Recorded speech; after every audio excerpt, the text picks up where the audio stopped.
2026 Medicare plans are officially public now that it is October 1st of 2025, and there is a lot for some people to deal with. Remember, it's not until October 15th that you can actually do something, but as of October 1st, the plans are public. Now, I'm here to try and explain what is going on and what your options are if you are affected. Let me underline that if. We both need to recognize that these videos get seen by a lot of people across all 50 states, so I will go over general ideas of what we're seeing across the country for 2026.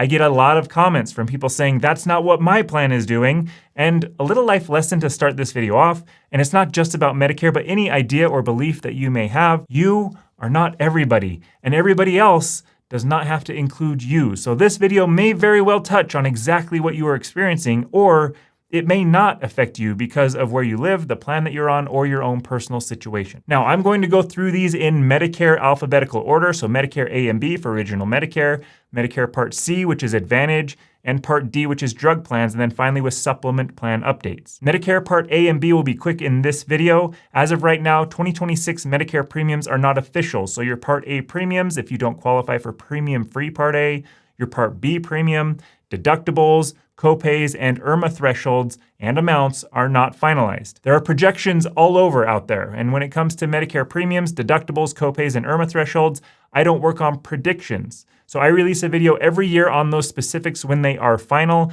Just a heads up, these usually go up a little bit every year, and the percentage increase is usually higher than your Social Security cost of living adjustment, or COLA, if you are taking Social Security benefits. Moving on in our letters, we have Medicare Part C, which is the Medicare Advantage program. So let's go over what to expect there in 2026.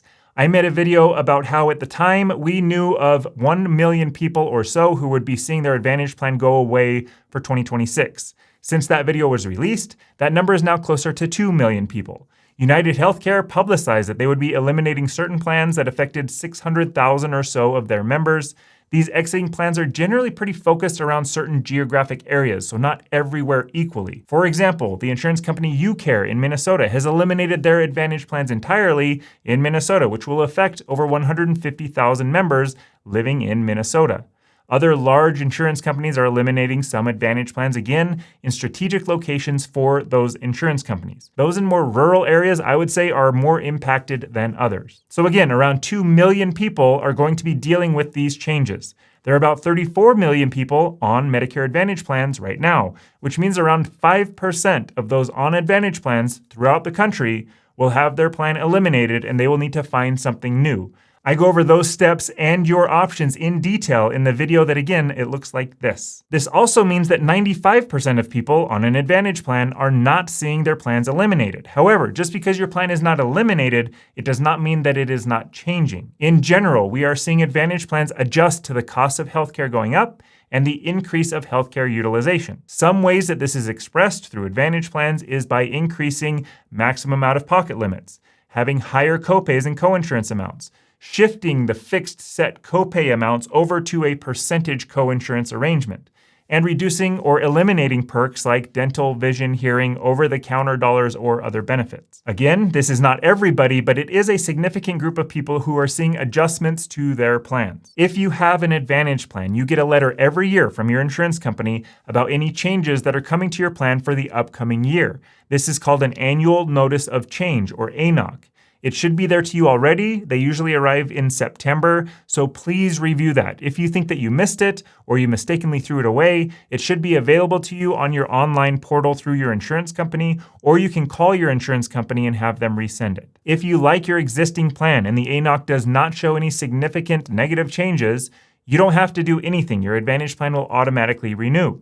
If your Advantage plan is being eliminated, it will not automatically renew, and you need to actually do something. And you have options. Actually, even more options than you would have had if your plan were not being eliminated and just changed. If your plan is simply changing and not fully being eliminated, you still have options. The annual enrollment period from October 15th through December 7th is your time to shop and change.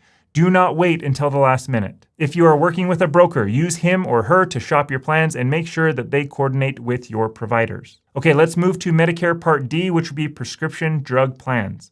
I am in the middle of making 2 different videos on Part D prescription drug plans. One of those is about the collapse of Part D drug plans. Think about this. Part D went into effect in 2006. In 2007, there were 50 insurance companies who were offering Medicare Part D prescription drug plans to seniors. Many of those companies offered several drug plans per company, so more than 50 drug plans among the insurance companies. In 2024, there were just 11 companies offering Part D plans. In 2025, 7.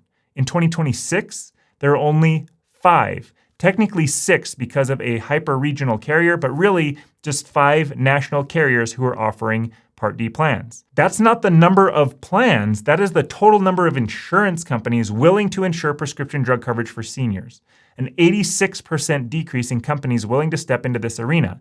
That feels like a collapse to me. If you haven't subscribed already, please be sure to do so that you can see that Part D collapse video when it comes out to go over some of the other things happening in that arena. In general, standalone Part D plan costs are increasing. Monthly premiums are going up on many plans. For 2026, we are seeing drug plans that are issuing increases of $40+ per month over the same drug plan offered in 2025. The maximum allowed by these insurance companies is a $50 per month increase, and there are a few of those happening. This is not a $50 total monthly cost to you. This is an increase of $50 on top of the already existing premiums. Again, this is not everybody, but most will see some monthly increases to their plans. There are some very popular $0 drug plans out there that are going up to somewhere between $5 and $15 a month, depending on where you are. If you have a drug plan that is $45 a month or less, you are on a low-cost drug plan. More 2026 Part D realities. The Part D maximum deductible went up from $590 to $615. Max out-of-pocket for drugs is increasing from $2,000 for the year up to $2,100 for the year. Some good news, Medicare's negotiation with manufacturers on certain drugs goes into effect in 2026. Here is a list for those who are interested. If you are on a Part D drug plan that is experiencing changes, most brokers will not help you with just Part D because insurance companies have eliminated commissions on the vast majority of Part D plans. Some brokers, if you have your supplement plan with them, will help you. I am not capable nor licensed to help everyone with Part D myself, so every year I make a video to try to help as many people as possible with their Part D plan selection. It is a detailed tutorial on how to use Medicare.gov to find the lowest cost plan based on your medications and the pharmacies that you prefer. This one right here is active for 2025. The 2026 version will come out on October 15th. The steps are remarkably similar between the two, just the year, specific costs, and plan names will change a little bit, but overall the process very similar. GoodRx and programs like it are not considered creditable drug coverage, and they do not allow you to avoid Part D penalties if you decide not to get a Part D plan.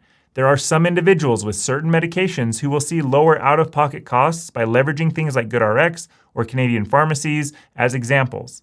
Those payments do not go towards your Part D max out-of-pocket figure, so just make sure that you're familiar and understand the benefits versus the costs of making those decisions. Like the Advantage plans, Part D drug plan insurance companies are required to send you an annual notice of change in the mail that will outline how your plan is changing with things like the monthly cost, which drugs are covered and on formulary, and changing the style that those drugs are covered, like the tiers that those are on. Please look for your ANOC letter from the insurance company. If you like your existing Part D drug plan and your ANOC does not show any significant changes, you don't have to do anything. Again, your Part D plan will automatically renew. If you are seeing significant changes and you would like to shop for a new Part D plan, that is something that you will proactively do. Again, if you have your supplement plan with a broker, leverage your broker, or if they aren't willing to help, then watch the videos on how to find those plans. Okay, I think that wraps up what to expect for Part D in 2026 for this video. Let's talk about Medicare supplement plans. 2025 saw historic increases across the country in supplement plan rates. The average for Plan G was up around 13%, with some increases up in the 60% and higher ranges. Several insurance companies closed their supplement blocks to new sales, sometimes referred to as dead pooling. 2026 increases have not been released. Supplement plans do not work like Advantage and Part D drug plans in that January is not a standard month where they issue increases. Every insurance company that offers these supplement plans sets their own renewal date based on their filings with the state. Some are in January, some are in March. I have seen increase dates in every month except December for some reason. Not to say that there aren't any out there that are in December, I just haven't seen one. Similar to the projections on Medicare Part B costs, there are projections out there about what supplement plan increases will look like for 2026. They are not official. What I am hearing is that those projections are not what I would describe as good news from a cost perspective. So those on supplement plans, increases are expected. Hopefully, if you worked with a broker, you had the conversation around the idea that supplement plan costs rise almost every year.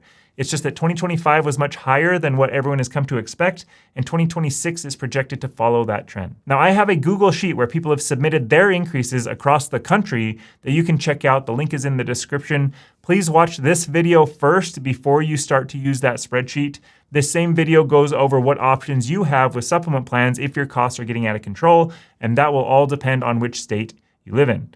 All of these videos that I'm referencing will be in the description of this video for you to click and watch. Okay, I leave secret code words at the end of my video just to see who made it all the way to the end. It helps me with comment management. The code word is messenger. Messengers were generally protected in most cultures throughout history. However, some ancient cultures would kill the messenger for delivering bad news. So please don't hate the messenger of this video. This channel is dedicated to helping people with their retirement decisions in as unbiased and sensible way possible. I'm the Medicare nerd. As this Medicare annual enrollment period rolls forward, I will be releasing videos a few times a week as plans are finalized, costs are finalized, and we see the trends that are happening this year and into the next. Please subscribe if you haven't already. It helps more than you know. TheRetirementNerds.com is where you can go to learn more or to get in touch. YouTube thinks that you will really like this video. I will see you over there.